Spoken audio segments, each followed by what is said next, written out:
ஆண்டிப்பட்டி தேனி சாலையில் அமைந்துள்ள 49 அடி உயரம் கொண்ட சர்வசக்தி மகாகாளியம்மன் கோவிலில் ஆடி மாதம் 2வது வெள்ளிக்கிழமையை முன்னிட்டு சிறப்பு பூஜை செய்து பெண்கள் வழிபாடு நடத்தியதோடு கூழ் காய்ச்சி அம்மனுக்கு படைத்து பொதுமக்களுக்கு வழங்கினர்.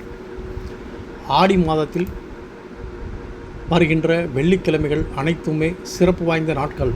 அப்படி ஆடி மாதம் 2வது வெள்ளிக்கிழமையான இன்று அம்மனை வேண்டி கூழ் காய்ச்சி படையல் படைத்து வழிபாடு செய்தால் வேண்டியது நிறைவேறி வாழ்வில் கடினமான காலங்கள் நீங்கும் என்பது ஐதீகமாக கருதப்படுகிறது.